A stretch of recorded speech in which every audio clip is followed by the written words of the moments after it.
तो class number 4 आज की क्लास 4।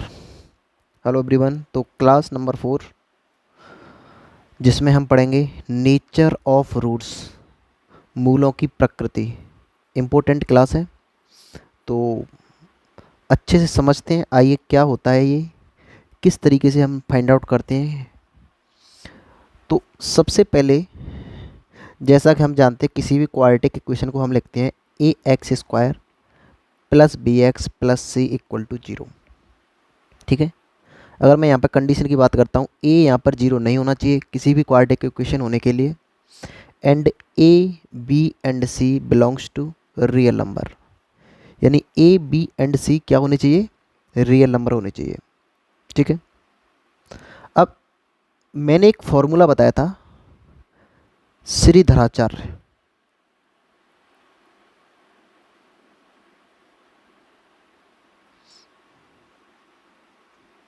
श्रीधराचार्य फॉर्मूला।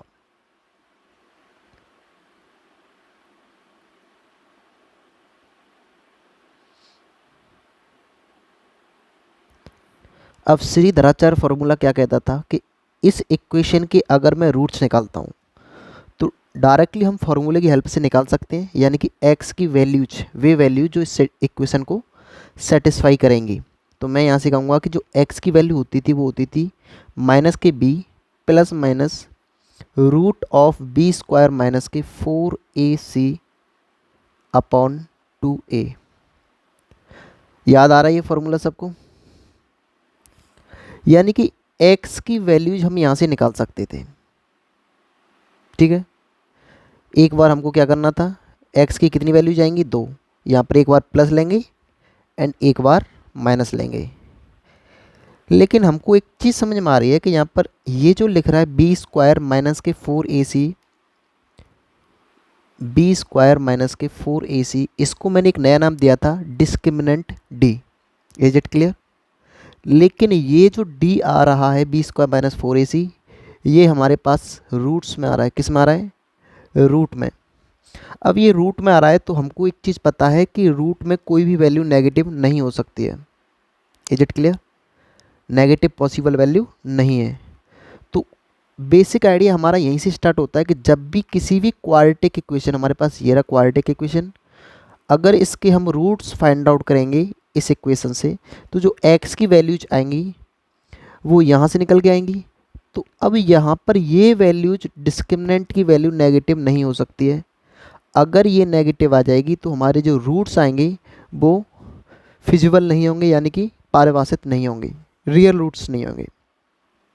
तो जो भी हम आज की क्लास में पढ़ने वाले हैं नेचर ऑफ रूट्स, वो टोटल क्लास सिर्फ और सिर्फ बी स्क्वायर माइनस 4ac यानी डिस्क्रिमिनेंट के ऊपर ही बेस्ड है।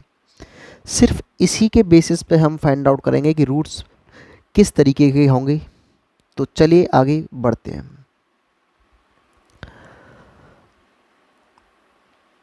तो मैं यहाँ पे केस मान के चल रहा हूँ कि डी क्या है हमारे पास, बी स्क्वायर माइनस के 4ac। ठीक है। अगर मैं पहली बात करता हूँ कि हमारे पास जो डी है, डी की वैल्यू अगर पॉजिटिव आती है, कुछ समझ में आया है? डी की वैल्यू पॉजिटिव आती है तो हम यहाँ पर देख पाएंगे कि ये वैल्यू तो पॉसिबल है, किसी भी रूट में पॉजिटिव वैल्यू तो आ सकती है। तो मैं यहाँ से कहूँगा कि जो रूट्स आएंगे हमारे पास, एक बार यहाँ पर प्लस रखेंगे एंड एक बार यहाँ पर नेगेटिव रखेंगे, तो यहाँ से वैल्यूज कितनी निकल के आ जाएंगी, 2 रूट्स निकल के आ जाएंगे। लेकिन 2 रूट्स आ रहे हैं वो कैसे आएंगे, वो रियल रूट्स आएंगे। कैसे आएंगे? Real roots. क्यों? क्योंकि ये रूट्स हमारे पास रियल आ जाएगा। क्लियर है? तो जब भी, पहली कंडीशन में बता रहा हूँ, जब भी डी की वैल्यू पॉजिटिव आएगी तो हम यहाँ से कहेंगे कि जो रूट्स आएंगे, रूट्स आर रियल एंड डिस्टिंक्ट्स, यानी कि वास्तविक व भिन्न मूल। अब इस चीज़ को समझना, वास्तविक यानी कि रियल आ रहे हैं, समझ में आ रहा होगा कि ये रियल आ रही है वैल्यू हमारे पास। भिन्न यानी डिस्क्रिमिनेंट, इसका मतलब हो गया कि रूट्स हमारे पास एक बार प्लस लेंगे तो एक रूट मिलेगा, एंड दूसरी बार नेगेटिव लेंगे तो दूसरा रूट मिल जाएगा यहाँ पर। Is it clear? तो हमारे पास रूट्स कैसे आ जाएंगे, दो अलग अलग आ जाएंगे, डिफरेंट मूल आ जाएंगे। Is it clear? तो जब भी आपको कंडीशन अगर दे रखा है कि रूट्स आर रियल एंड डिस्टिंक्ट्स, इसका मतलब हो गया हमारे पास सिर्फ और सिर्फ डी को हमको पॉजिटिव करना है, एंड जो भी कैलकुलेशन हो सकती है उसके अकॉर्डिंग हम वैल्यू जो पूछ रहा होगा वो निकालेंगे। क्या इतनी सी बात समझ में आई है? पहला केस अच्छे से दिल दिमाग में सेट कर लो कि जब भी रूट्स की वैल्यू रियल कह रहा है एंड डिस्ट्रिक्ट्स कह रहा है, मीन्स हमको डी की वैल्यू पॉजिटिव करनी है, एंड उसके बाद हमको वैल्यूज फाइंड आउट करनी है। हिंदी में कहेगा वास्तविक व भिन्न मूल। क्लियर है? चलिए क्वेश्चंस के थ्रू समझ में आएंगे, बहुत सारे क्वेश्चंस करवाऊंगा मैं। सेकंड केस में अगर मैं कह देता हूं कि डी हमारे पास जो आया है डिस्क्रिमिनेंट, वो अगर जीरो आ जाता है, अगर डी की वैल्यू जीरो आएगी तो हम यहाँ से क्या कह सकते हैं कि जो हमारे पास रूट्स आएंगे, रूट्स कैसे आएंगे, सबसे पहले रियल आएंगे एंड इक्वल रूट्स आएंगे। क्या आएंगे? इक्वल रूट्स आएंगे, यानी कि वास्तविक व समान मूल आएंगे। आइए समझते हैं क्या कहना चाह रहा हूं। देखो d की वैल्यू अगर जीरो आ जाती है, यानी कि B square minus four A सी की वैल्यू जीरो आ जाएगी, तो यहाँ पर देखिए B square minus four A C root के अंदर जीरो आएगा तो ये पूरी क्वांटिटी हमारे पास जीरो बन जाएगी, यानी ये वाला पूरा फंक्शन यहाँ से गया। तो मैं यहाँ से ये कह सकता हूँ ना कि जो x की वैल्यू आएगी वो सिर्फ और सिर्फ माइनस के b अपॉन टू ए आएगी ना, ठीक है, क्योंकि ये टर्म्स तो हमारे पास गायब हो गया क्योंकि उसकी वैल्यू जीरो हो गई। तो जब भी रूट्स की वैल्यूज यानी कि रूट्स रियल एंड इक्वल दे रखे हैं तो हमारे पास डी की वैल्यू को क्या करना पड़ेगा, हमको डी की वैल्यू को इक्वेट जीरो करना पड़ेगा। क्या इतनी सी बात समझ में आई है? यानी कि मूल अगर वास्तविक व समान देगा तो डी को हमको जीरो पुट कर देना है।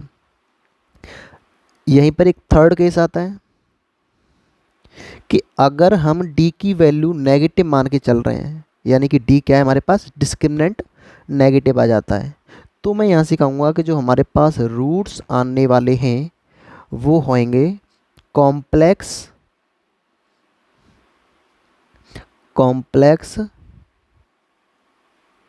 और नॉन रियल। कैसे हो जाएंगे?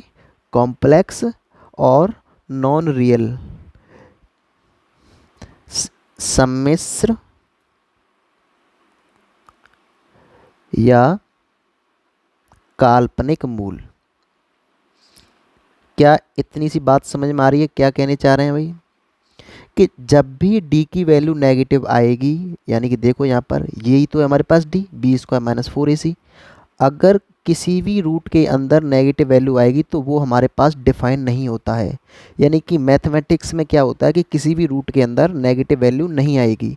अगर नेगेटिव वैल्यू आएगी इसका मतलब वो रियल नहीं है, ऐसा पॉसिबल नहीं है, तो उसको हम कह देंगे ये कॉम्प्लेक्स हो जाता है, यानी कि नॉन रियल हो जाता है। तो उस केस में जो हमारे पास रूट्स बनेंगे वो कैसे बनेंगे? कॉम्प्लेक्स यानी कि नॉन रियल, यानी कि रियल नहीं है। हिंदी में कहेंगे सम्मिश्र मूल यानी कि काल्पनिक मूल। क्या इतनी सी बात समझ में आई है? माइंड में सेट कर लीजिए पहला केस, डी की वैल्यू पॉजिटिव है यानी कि वो रूट्स रियल एंड डिस्टिंक्ट कह रहा है, यानी कि भिन्न भिन्न मूल कह रहा है, अलग अलग रूट्स आएंगे एंड रियल आएंगे, तो डी को हमको क्या करना पड़ेगा? पॉजिटिव। अगर डी को हमारे पास जीरो आ जाता है उस केस में क्या होगा? रियल एंड इक्वल रूट्स आएंगे। अगर डी नेगेटिव आता है तो रूट्स कैसे आएंगे? कॉम्प्लेक्स एंड नॉन रियल, सम्मिश्र यानी कि काल्पनिक। क्या इतनी सी बात समझ में आ रही है? चलिए थोड़ा सा और एक स्टेप आगे बढ़ते हैं। अब एक बात बताइए, मैंने मान लिया d की वैल्यू पॉजिटिव आ रही है, ठीक है, d की वैल्यू पॉजिटिव आ रही है, तो अगर यहाँ पर देख पा रहे होंगे d की वैल्यू अगर पॉजिटिव आ रही है तो रूट्स हमारे पास रियल थे एंड डिस्टिंक्ट थे, यानी कि भिन्न भिन्न थे, अलग अलग थे, ठीक है। अब हम एक चीज़ और कह सकते हैं, d की वैल्यू पॉजिटिव तो है, इसके साथ साथ और क्या कह रहे हैं हम, and D is a perfect square. D की वैल्यू क्या है हमारे पास, पॉजिटिव है, और डी एक पूर्ण वर्ग है। अब पूर्ण वर्ग का क्या मतलब होता है समझते हैं। जैसे हमारे पास अगर डी की वैल्यू इस रूट में 1 आ जाता है तो इसका कंप्लीट स्क्वायर बन जाएगा, यानी कि इसकी वैल्यू 1 आ जाएगी। अगर यहाँ पर रूट में 4 आता है तो हमारे पास कितना बनेगा, 2 आ जाएगा, प्लस माइनस आ रहा होगा। एंड अगर यहाँ पर 9 आ जाता है तो ये प्लस माइनस 3 आ रहा है। अगर यहाँ पर 16 आ जाता है तो प्लस माइनस 4 आ रहा है। यानी कि ये जो वैल्यू बन रही है डी की वैल्यू, यानी स्क्वायर के अंदर जो वैल्यू आ रही है वो कंप्लीटली यानी परफेक्ट स्क्वायर आ रहा है। Is it clear. उस केस में हम रूट्स को क्या कहेंगे, तो उस केस में हम कहेंगे roots are unequal and rational. मूल कैसे होंगे, असमान व परिमेय। अब ये कौन सा वर्ड आ गया, रूट्स कैसे आ रहे हैं, अनइक्वल एंड रेशनल। यानी कि अनइक्वल यानी कि असमान रूट्स आ रहे हैं, रेशनल को कहते हैं परिमेय रूट्स आ रहे हैं। अब यहाँ पर समझते हैं क्या कहना चाह रहा हूँ मैं, ठीक है। अब एक बात बताइए कि हमारे पास ये जो वैल्यू आ रही है बी स्क्वायर माइनस के 4ac, अगर ये कंप्लीटली स्क्वायर बन जाता है, यानी कि यहाँ से रूट से एक वैल्यू निकल के आती है, पूर्ण वर्ग बनता है, परफेक्ट स्क्वायर बनता है, तो ये जो वैल्यू बनेगा रूट्स के अंदर कुछ नहीं बचेगा। तो अगर कोई वैल्यू रूट के अंदर नहीं आ रही है तो उसको कहते हैं हम रेशनल वैल्यूज, यानी कि परिमेय संख्या। जैसे कि ये जो वैल्यू आ रही है हमारे पास, ये सारी की सारी क्या हैं, परिमेय वैल्यूज आ रही हैं, रेशनल वैल्यूज आ रही हैं। बट अगर मैं कह देता हूँ अपरिमेय वैल्यूज क्या होती हैं, यानी इर्रेशनल नंबर्स क्या होते हैं, जैसे √5, √6, √7, √11, √12, √15, √18, √17। जब भी वैल्यूज रूट्स के अंदर आ रही होंगी, या स्क्वायर रूट या क्यूब रूट्स, तो वो वैल्यूज कहलाती हैं हमारे पास इर्रेशनल, यानी कि अपरिमेय संख्याएं। तो यहाँ से समझ में आ रहा होगा कि डी की वैल्यू पॉजिटिव तो है, लेकिन डी उसके साथ साथ क्या है, परफेक्ट स्क्वायर आएगा। तो रूट्स कैसे होंगे, अनइक्वल एंड रेशनल। क्या इतनी सी बात समझ में आ रही है। एग्जाम्पल के थ्रू समझते हैं। देखिए हमारे पास 2x² माइनस की 3x प्लस 1 इक्वल टू 0, ये क्वाड्रेटिक इक्वेशन है। अब इसके अगर मैं रूट्स निकालता हूँ उस फॉर्मूला से, तो कैसे निकालूंगा। अब यहाँ पर a की वैल्यू बताइए, हमारे पास 2 है, b की वैल्यू माइनस की 3 है, एंड c की वैल्यू प्लस की 1 है। अगर मैं d निकालूंगा तो b² माइनस की 4ac होता है। तो b की वैल्यू कितनी है, -3, -3 का स्क्वायर 9, माइनस 4, a की वैल्यू 2 एंड c की वैल्यू 1। तो ये हो जाएगा 9 माइनस के 8, और ये हमारे पास कितना आ रहा है, 1। अब मैं x की वैल्यू निकालता हूँ, यानी कि रूट्स निकालता हूँ, तो वो क्या होगा, माइनस के b plus minus root of b² minus के 4ac अपॉन 2a। अब b की वैल्यू क्या है हमारे पास, -3, माइनस माइनस कितना हो जाएगा, +3, plus minus root of d की वैल्यू हमने 1 निकाल रखी है, अपॉन 2 इंटू a की वैल्यू हमारे पास 2 आ गई। तो इसको मैं कह सकता हूँ 3 प्लस माइनस 1 अपॉन 4। एक बार प्लस लेंगे, एक बार माइनस लेंगे। तो हम एक बार प्लस लेंगे तो कितना आ जाएगा, 3 + 1 4, 4/4 हो गया 1। एक बार माइनस लेंगे तो 3 - 1/4, तो ये कितना आ गया, 1/2। अब मुझे एक बात बताइए कि एक हमारे पास परफेक्ट स्क्वायर था, ठीक है, तो हमारे पास रूट्स कैसे आ रहे हैं, असमान। असमान का मतलब डिफरेंट। तो देखो ये रूट कुछ है एंड ये उससे कुछ डिफरेंट है, तो असमान रूट्स आ गए। एंड परिमेय, परिमेय का मतलब होता है कि परफेक्ट स्क्वायर बनने के बाद कोई नंबर आ रहा होगा। तो हमारे पास रूट्स क्या आ रहे हैं, असमान व परमेय यानी कि अनइक्वल एंड रेशनल रूट्स। क्या इतनी सी बात समझ में आ रही है? तो यहाँ से समझ लेना कि जब भी वो रूट्स की बात कर रहा है कि रियल एंड डिस्टिंक्ट, तो डी को पॉजिटिव करना है। अगर रियल एंड इक्वल रूट्स के बारे में बात कर रहा है तो डी को हम इक्वल जीरो करेंगे। एंड रूट्स हमारे पास कॉम्प्लेक्स या नॉन जीरो होगा यानी सम्मिश्र या काल्पनिक होंगे तो डी को हम नेगेटिव करेंगे। लेकिन उससे आगे अगर वो कह रहा है कि एक बात बताइए, रूट्स अनइक्वल हैं उसके साथ साथ रेशनल भी हैं, ये वर्ड जब भी यूज कर देगा तो हम यहाँ पर क्या देखेंगे, डी की वैल्यू पॉजिटिव तो होगी, ये बात तो सही है।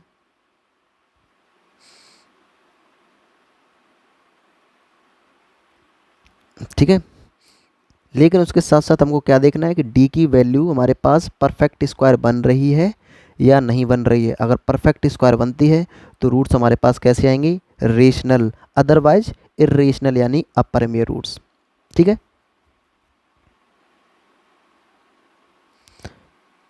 तो अपरिमेय के बारे में भी देख लेते हैं। अगर डी की वैल्यू हमारे पास पॉजिटिव है and D is not a perfect square, D is not a perfect square, D की वैल्यू पॉजिटिव है एंड डी एक पूर्ण वर्ग नहीं है, एक पूर्ण वर्ग संख्या नहीं है, तो इस कंडीशन में जो रूट्स आएंगे वो क्या होंगे, roots are unequal and irrational,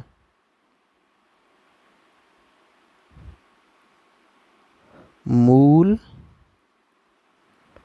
असमान व अपरिमेय होंगे।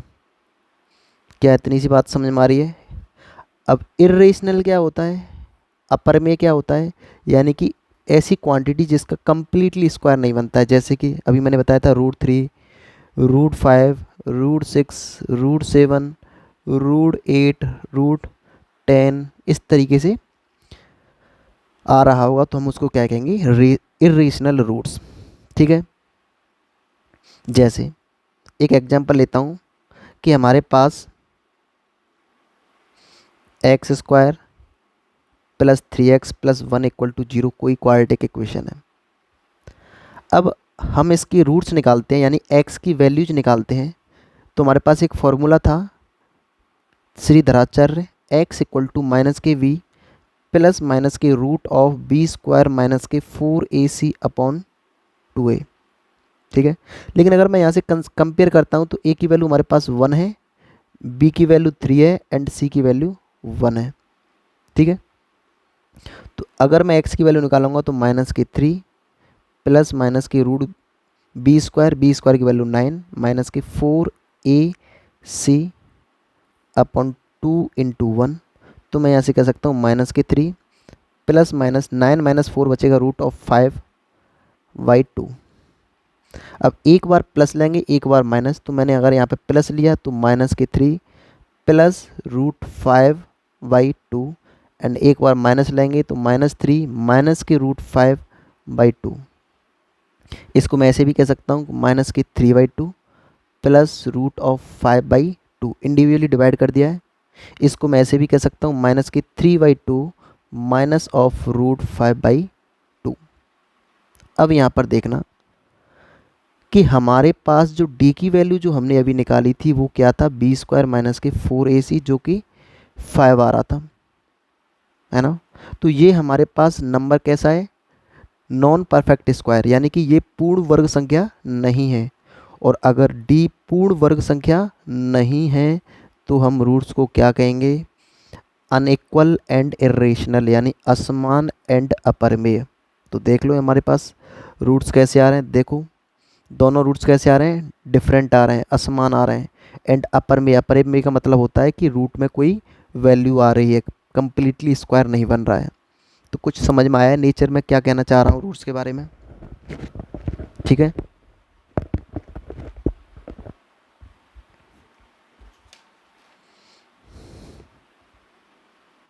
तो सबको एक टेबल के थ्रू समझते हैं क्या कहना चाह रहा हूँ मैं। देखो हमको सबसे पहले डी की वैल्यू निकालनी है, यानी कि बी स्क्वायर माइनस के 4ac, यही तो गिवन है हमारे पास। इसकी वैल्यू के बेसिस पे हम डिफाइन करेंगे कि रूट्स कैसे आएंगे नेचर में, ठीक है। तो A x square plus B x plus C equal to 0 हमारे पास क्वाड्रेटिक इक्वेशन है। यहाँ से कॉफिशिएंट को कंपेयर करेंगे तो हमारे पास ए बी सी की वैल्यूज आ जाएंगी। अब केस बना के चल रहा हूँ मैं,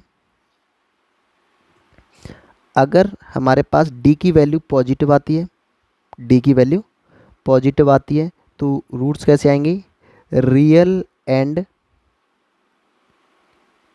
डिस्टिंक्ट, यानी कि वास्तविक व भिन्न, भिन्न यानी कि असमान मूल। पहला केस ये है कि डी की वैल्यू पॉजिटिव आती है तो हम डायरेक्ट कह सकते हैं कि रूट्स कैसे होंगे, वास्तविक व भिन्न, ठीक है। सेकंड केस में अगर मैं कहूँ कि अगर डी की वैल्यू 0 आती है तो उस केस में रूट्स आएंगे रियल एंड इक्वल, वास्तविक व समान। लेकिन तीसरे केस में अगर डी की वैल्यू नेगेटिव आ रही है, तो डी की वैल्यू अगर नेगेटिव आएगी तो रूट्स कैसे होंगे, कॉम्प्लेक्स या नॉन रियल, यानी कि सम्मिश्र या काल्पनिक रूट्स। इतनी सी बात समझ में आई है। लेकिन अगर डी की वैल्यू पॉजिटिव तो है, उसके साथ साथ एक और केस बना दिया, अगर वो सिर्फ इतना पूछ रहा है वास्तविक व भिन्न रूट्स हैं तो हम डी की वैल्यू पॉजिटिव से कंपेयर कर सकते हैं। लेकिन इसके बाद भी अगर वो पूछ रहा है, अगर डी हमारे पास परफेक्ट स्क्वायर बन जाता है, यानी पूर्ण वर्ग बन जाता है, उस केस में हम रूट्स कहेंगे unequal and rational,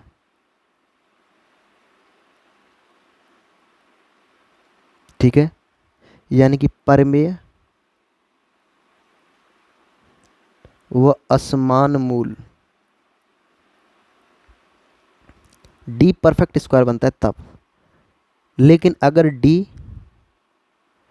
perfect square नहीं है, यानी कि डी पूर्ण वर्ग संख्या नहीं आती है, उस केस में हम क्या कहेंगे कि जो रूट्स आते हैं वो कैसे आएंगे, unequal and irrational, unequal and irrational, यानी कि असमान व अपरिमेय।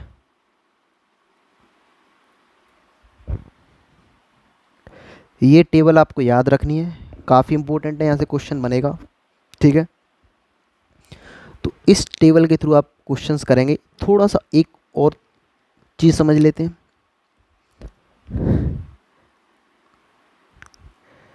कि अगर मैं केस नंबर फर्स्ट की बात करता हूँ, फिजिकल सिग्निफिकेंस क्या होता है कि हमारे पास क्वाड्रेटिक इक्वेशन है A x square plus B x plus C equal to 0, ठीक है। अगर ए की वैल्यू पॉजिटिव है, पहला केस, केस नंबर सेकंड ए की वैल्यू नेगेटिव है, तो ए होता क्या है, हमारे पास पता है हमको एक्स स्क्वायर का कॉफिशिएंट होता है ए। अगर उसकी वैल्यू हमारे पास पॉजिटिव है तो पहले ये बताइए पैराबोला कैसे बनता है।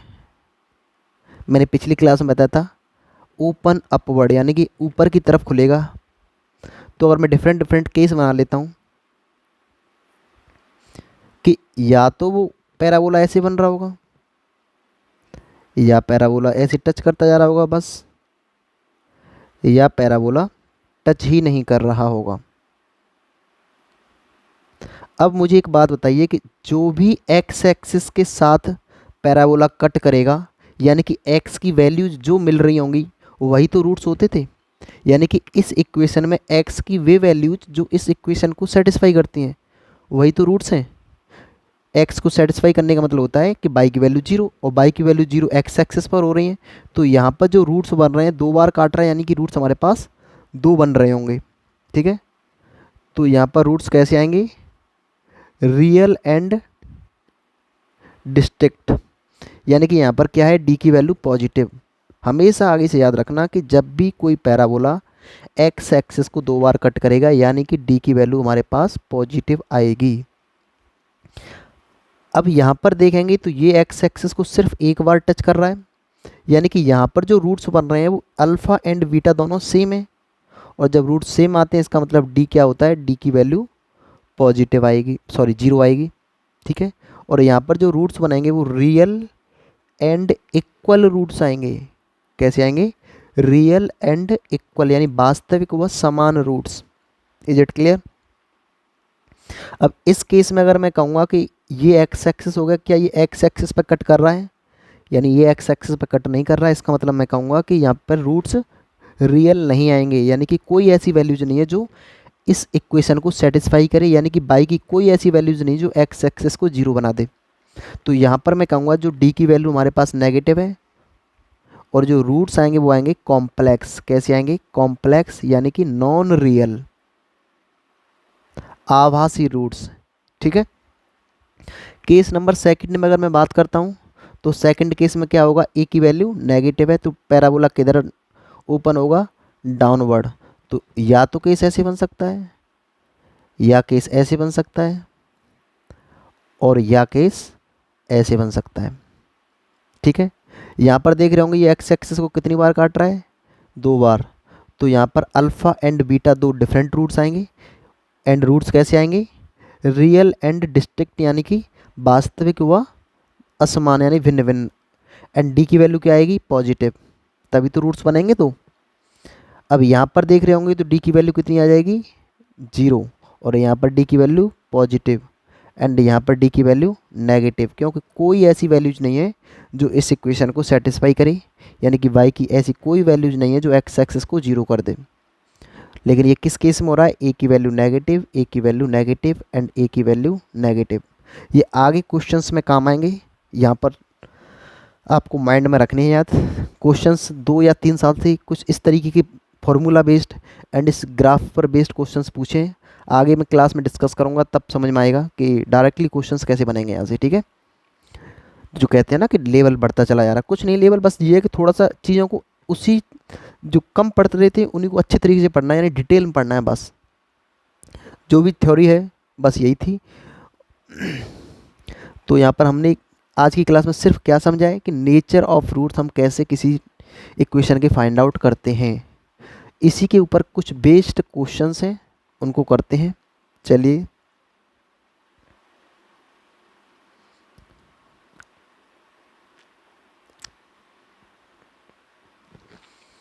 ये क्वेश्चन है, एनडीए ने पूछा है 2019 का सेकंड जो हुआ था। हिंदी वाले समझ लेना, मैं समझा देता हूँ, इंग्लिश वाले तो समझ ही जाएंगे। कि ये कह रहा है कि under which one of the following condition will the quadratic equation this will always have real roots. वो कह रहा है कि हमारे पास एक क्वाड्रेटिक इक्वेशन दी गई है, ये रही, x square plus m x plus two equal to zero. अब वो कह रहा है कि इस क्वाड्रेटिक इक्वेशन के लिए ऐसी कौन सी कंडीशन बननी चाहिए कि इस क्वाड्रेटिक इक्वेशन के जो रूट्स आ रहे होंगे, मूल जो आएंगे वो कैसे आएंगे, वास्तविक आएंगे। रूट्स कैसे आएंगे, रियल, यानी कि वास्तविक। सिंपल है कि जब भी रूट्स वास्तविक आते हैं तो डी की वैल्यू क्या आनी चाहिए, पॉजिटिव। इज इट क्लियर और नॉट, यही तो पढ़ा था हमने। तो करना क्या है, मैं इसमें कुछ नहीं करना है। तो हमारे पास इक्वेशन क्या दिया है, x square plus m x plus two equal to zero. ठीक है, तो यहाँ से ए की वैल्यू निकालूंगा तो 1। किससे कंपेयर कर रहे हैं हम, A x square plus B x plus C equal to zero. तो यहाँ से ए की वैल्यू 1, बी की वैल्यू m एंड सी की वैल्यू 2। तो d निकाल लो, d होता क्या हमारे पास, बी स्क्वायर माइनस के 4ac। तो b की वैल्यू यानी m स्क्वायर माइनस के 4a इंटू 2। तो हमारे पास d क्या आ रहा है, हमारे पास m स्क्वायर माइनस 8। लेकिन रूट्स कैसे दिए हैं, वास्तविक यानी रियल। तो d की वैल्यू क्या आ जाएगी, पॉजिटिव। तो डी की वैल्यू पॉजिटिव, यानी एम स्क्वायर माइनस 8 की वैल्यू क्या आ जाएगी, पॉजिटिव। तो एम स्क्वायर इधर ही रहेगा, ये इधर ट्रांसफ़र हो जाएगा, तो ये क्या आ जाएगी, 8 से बड़ा, एम स्क्वायर की वैल्यू 8 से बड़ी आ रही है। आंसर कौन सा हो जाएगा, ऑप्शन नंबर सी। सिंपल है। चलिए एक और क्वेश्चन करते हैं सिंपल सा ही।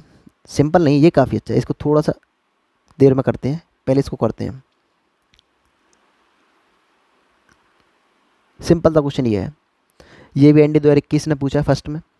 वो कह रहा है कि if the roots of the quadratic equation x square plus 2x plus K equal to 0 are real then. अब हिंदी वाले समझ लो, वो क्या कह रहा है कि हमारे पास एक इक्वेशन दी है x square plus 2x plus K equal to 0, उसके रूट्स हमारे पास वास्तविक दिए हैं। कैसे दिए हैं, वास्तविक। तो वो कह रहा है कि बताओ के का कौन सा इक्वेशन सेटिस्फाई होगा। तो सिंपल सी बात है, हमारे पास इक्वेशन क्या दिया है, x square plus 2x plus K equal to 0। इसको कंपेयर करो, A x square plus B x plus C. आपको करना नहीं है, इसे डायरेक्टली लिखना है, बट मैं करके बता दे रहा हूँ। कर क्या रहे हैं हम यहाँ से, तो ए की वैल्यू हमारे पास 1, बी की वैल्यू हमारे पास 2 एंड सी की वैल्यू हमारे पास के। आपको डायरेक्टली वहीं से लिखना शुरू करना है, कहाँ से, डी से। तो अगर मैं डी की वैल्यू निकालूंगा, डी क्या होता है, बी स्क्वायर माइनस के 4ac। ये फॉर्मूला भी नहीं लिखना है, इवन डायरेक्ट लिखना है, b square minus 4ac, b की वैल्यू 2, 2 का स्क्वायर 4 माइनस के 4, ए की वैल्यू 1 एंड सी की वैल्यू के। तो डी की वैल्यू क्या आ गई हमारे पास, 4 माइनस 4 के। अब वो कह रहा है कि रूट्स कैसे हैं, रियल। और रियल जब रूट्स होते हैं, के की वैल्यू क्या आती है हमारे पास, सॉरी डी की वैल्यू क्या आती है हमारे पास, पॉजिटिव। ठीक है, तो ये भी ध्यान रखना कि डी की वैल्यू पॉजिटिव आएगी, जी इक्वल टू 0 भी हो सकता है। उसने ये नहीं कहा है कि रूट्स इक्वल नहीं है। तो कंडीशन हमारे पास रियल के लिए क्या बनती है, डी की वैल्यू ग्रेटर देन और इक्वल टू 0। तो डी की वैल्यू डाल दो, 4 माइनस के 4 को 4 के क्या होना चाहिए, इस तरीके से। तो हम यहाँ से कह सकते हैं 4 इज ग्रेटर देन 4 के, 4 से 4 कट जाएगा, यानी के शुड बी लेस देन 1, या ऐसे कह सकते हैं 1 ग्रेटर देन के। बात तो एक ही है ना, यानी के की वैल्यू क्या है, कम आ रही है। तो ऑप्शन नंबर क्या आ जाएगा हमारे पास, डी ऑप्शन है। सिंपल है। एक अच्छा सा क्वेश्चन करते हैं, काफ़ी अच्छा है, देखिए ट्राई करिए, अगर किसी पे हो जाए तो। पहले हिंदी में बता देता हूँ मैं क्या कह रहा है ये। वो कह रहा है कि consider the following statements in respect to the quadratic equation. वो कह रहा है कि हमारे पास एक क्वाड्रेटिक इक्वेशन दिया गया है, कहाँ है, ये रहा। ठीक है, अब सारी चीज़ें अननोन है, पता नहीं क्या क्या दिया हुआ है। अब उसने कंडीशन दी है कि where p q and r are real numbers. P q r क्या है, रियल नंबर है, यानी वास्तविक है, काल्पनिक नहीं है। कैसे हैं, वास्तविक।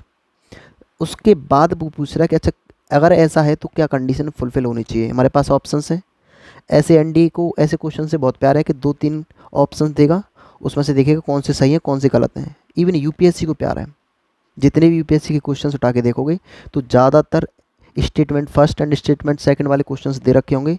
उसमें पूछेगा कि कौन सा सही है, 1 है या सेकंड है या दोनों हैं या दोनों में से एक भी नहीं है, 3 भी दे सकता है। तो इस तरीके के क्वेश्चंस हमेशा करना, इस तरीके के क्वेश्चंस मैक्सिमम क्वांटिटी में रहते हैं। ठीक है, तो उसने क्या पूछा है कि द रूट्स आर रियल।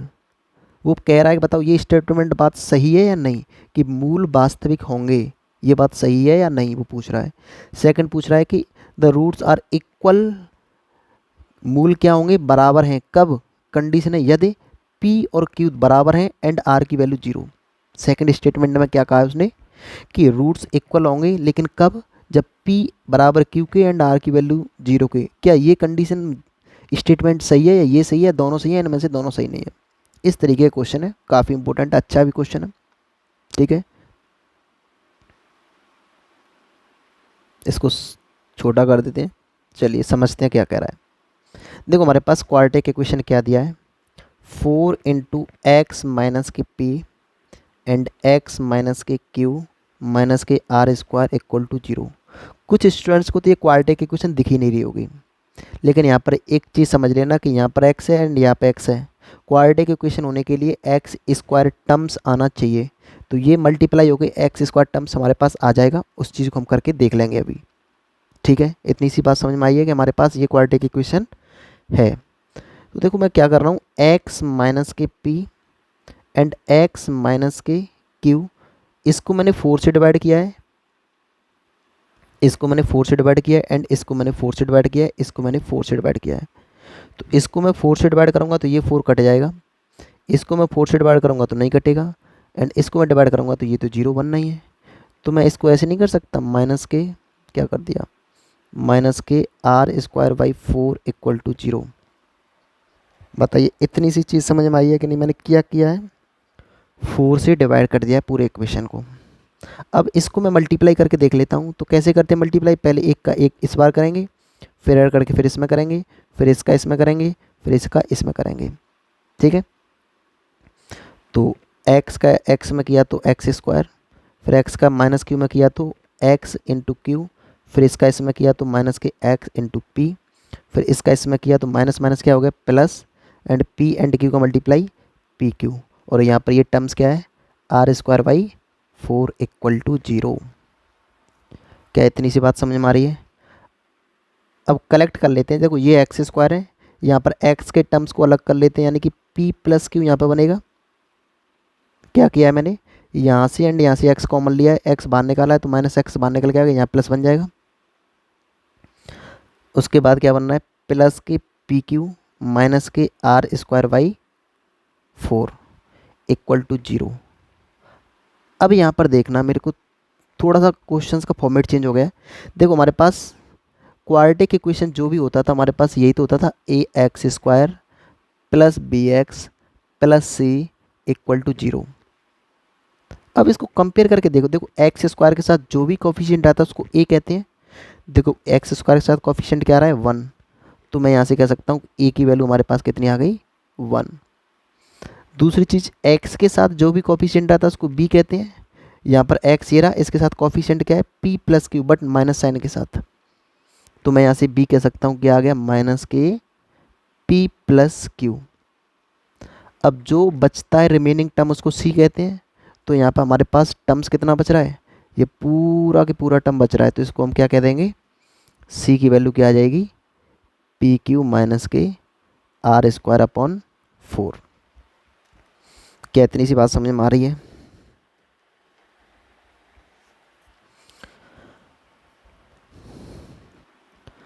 अब मुझे बताइए कि हम क्या करने वाले हैं। वो पूछ रहा है कि बताओ रियल रूट्स होंगे, इक्वल होंगे या क्या होंगे। तो वो हम किससे डिफाइन करते हैं, वो हम डिफाइन करते हैं डी से।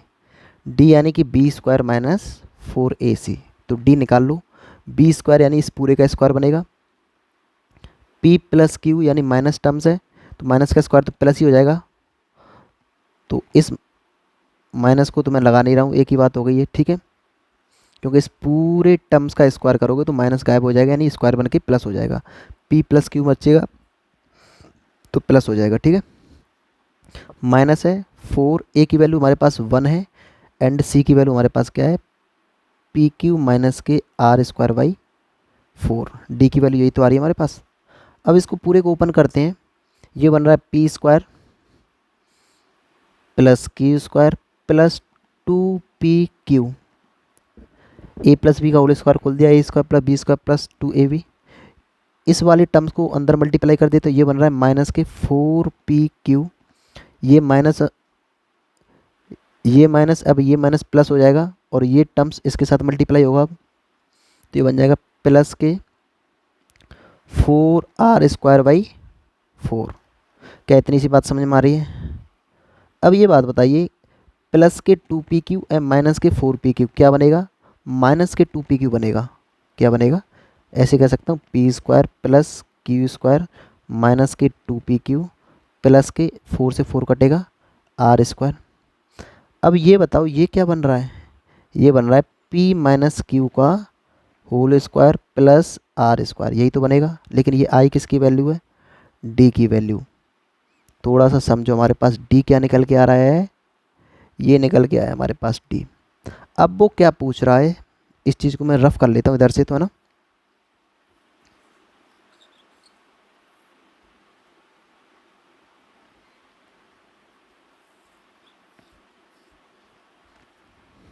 अब एक बात बताइए, उसने क्या कहा है पहले ऑप्शन में कि द रूट्स आर रियल। अब एक बात, तो रियल के लिए हमारे पास कंडीशन क्या आती है कि डी हमेशा क्या होना चाहिए, पॉजिटिव और इक्वल टू 0। अब हमारे पास डी तो ये है ना। अब एक बात बताओ, क्या ये डी पॉजिटिव होगा? देखो पी माइनस क्यू का स्क्वायर बन रहा है ना, किसी भी चीज़ का स्क्वायर करोगे तो वो हमेशा पॉजिटिव होता है। एंड ये क्या बन रहा है, ये भी स्क्वायर है तो ये भी हमेशा पॉजिटिव होगा। दो पॉजिटिव वैल्यू जब भी ऐड होंगे तो क्या मिलेगा हमारे पास, पॉजिटिव। ऐसे समझ के देखो, ये स्क्वायर बन रहा है, मैं 2 का स्क्वायर हो या -2 का स्क्वायर हो या कुछ भी हो, जो भी स्क्वायर होगा वो पॉजिटिव वैल्यू देगी। एंड ऐड हो रहा है, ये आर की वैल्यू कुछ भी हो, जैसे -3 भी ले लेता हूँ मैं, स्क्वायर करोगे तो बनेगा तो पॉजिटिव ही, यानी ये ओवरऑल टर्म क्या बनने वाला हमारे पास, पॉजिटिव। तो मैं यहाँ से कह सकता हूँ कि द रूट्स आर रियल, यानी वास्तविक होंगे। ये बात सही है, वास्तविक होंगे। अगला केस कह रहा है कि the roots are equal if p equal to q and r equal to 0। एक बात बताओ, p और q को मैं बराबर कर देता हूँ यहाँ पर, देखो d में, जब p और q बराबर हो जाएंगे तो ये वाला टर्म पूरा 0 बन जाएगा। बात सही है, क्या बचेगा ये। उसके बाद एक और कंडीशन दी, r की वैल्यू 0, यानी अगर इसकी वैल्यू भी 0 हो जाती है तो इस d का वैल्यू क्या बन गया, पूरा d की वैल्यू पूरी 0 बन जाएगी। और जब d की वैल्यू 0 बन जाएगी तो मैं यहाँ से कह सकता हूँ कि रूट्स क्या हो जाएंगे, अभी मैंने पढ़ाया था कि रूट्स इक्वल हो जाते हैं। तो यहाँ से मैं कह सकता हूँ कि स्टेटमेंट पहला एंड स्टेटमेंट सेकंड दोनों क्या हैं, करेक्ट। तो आंसर क्या हो जाएगा, सी, यानी कि बोथ स्टेटमेंट्स आर करेक्ट। काफ़ी अच्छा क्वेश्चन था, ठीक है। चलिए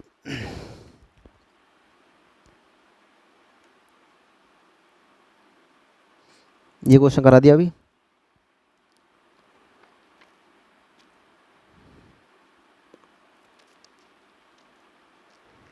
इसको 1 मिनट रखते हैं उल्ट पर।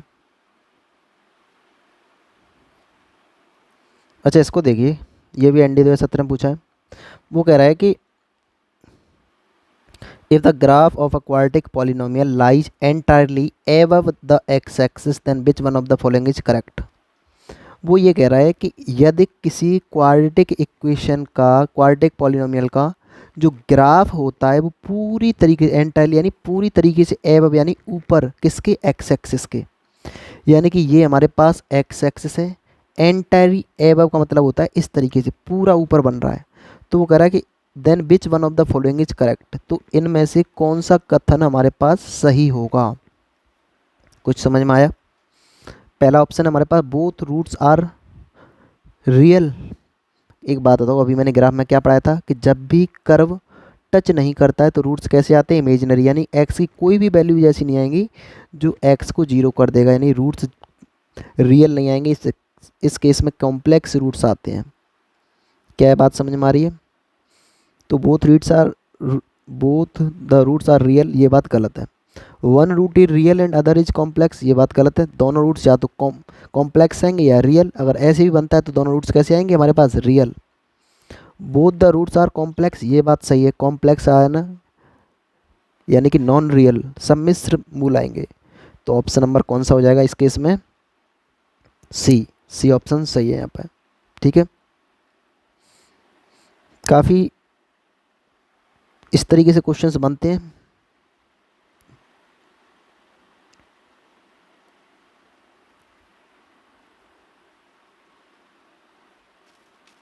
अच्छा एक क्वेश्चन मैंने इसके ऊपर बेस्ड क्वेश्चन एग्जांपल कराया था, अगर ये आपको सॉल्व हो जाता है तो आप इसको ट्राई करिए, वीडियो को पॉज करिए, फिर मैं कराते हूँ। देखिए उसने क्या कहा है, पहले समझते हैं। इफ़ अल्फ़ा एंड बीटा यानी कि बीटा की वैल्यू हमारे पास 0 नहीं है, are the roots of quadratic equation this, यानी कि वो क्या कह रहा है कि एक हमारे पास क्वाड्रेटिक इक्वेशन है, द्विघात समीकरण है, कौन सा है, x square plus alpha x minus K beta equal to 0। उसके रूट्स क्या है हमारे पास, अल्फा एंड बीटा, लेकिन उसे कंडीशन क्या दी है, बीटा की वैल्यू 0 नहीं है।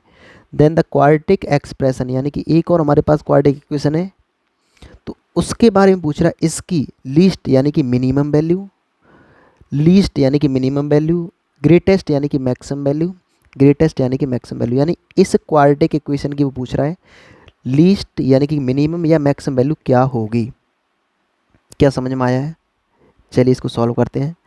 हमारे पास पहला क्वाड्रेटिक इक्वेशन दिया है x square plus alpha x minus K beta equal to 0, और वो कह रहा है कि इसके रूट्स अल्फ़ा एंड बीटा हैं। क्या है, अल्फ़ा एंड बीटा। देखो छोटा सा कॉन्सेप्ट अभी मैंने पढ़ाया नहीं है, अगली क्लास में वही पढ़ाया जाएगा, रूट्स यानी कि जो सम एंड प्रोडक्ट जो निकालते हैं। यहाँ पे थोड़ा समझ लेना, समझ में आ जाएगा कि जब भी किसी क्वाड्रेटिक इक्वेशन के रूट्स का सम निकालते हैं, सम यानी कि अल्फ़ा प्लस बीटा, तो वो होता है माइनस के बी बाई ए। अब यहाँ पे बी क्या है, अल्फ़ा, एंड ए क्या है, 1, एंड सी क्या है, माइनस के बीटा। तो बताइए अल्फ़ा प्लस बीटा की वैल्यू मैं यहाँ से निकालूंगा तो सिर्फ अल्फ़ा आ रहा है कि नहीं, देखो, सॉरी माइनस के अल्फ़ा, क्योंकि बी की वैल्यू हमारे पास अल्फ़ा है तो मैंने अल्फ़ा रख दी, माइनस लग रहा है माइनस लगा दी, ए की वैल्यू 1 है तो 1 कर दिया। इतनी सी बात समझ में आ रही है। अगर मैं अल्फ़ा इंटू बीटा यानी कि जब भी प्रोडक्ट निकालते हैं तो वो निकल के आता है सी बाई ए। अभी समझ में नहीं आ रहा तो बस याद रख लीजिए कि जब भी किसी क्वाड्रेटिक इक्वेशन के रूट्स का सम निकालते हैं तो माइनस के बी बाई ए होता है, एंड प्रोडक्ट निकालते हैं तो सी बाई ए होता है। तो प्रोडक्ट निकालूँ मैं अल्फ़ा बीटा की वैल्यू सी बाई ए, सी की वैल्यू हमारे पास कितनी है, माइनस के बीटा अपॉन ए की वैल्यू हमारे पास 1, माइनस के बीटा अपॉन 1। तो हमारे पास दो इक्वेशन बन रहे हैं, एक ये एंड एक ये। तो देखो alpha plus beta equal to minus K alpha, and alpha beta equal to minus K beta. अब मैं इसको ऐसे भी कर सकता हूँ, 2 alpha plus beta equal to 0, इसको मैंने इधर ट्रांसफर कर दिया।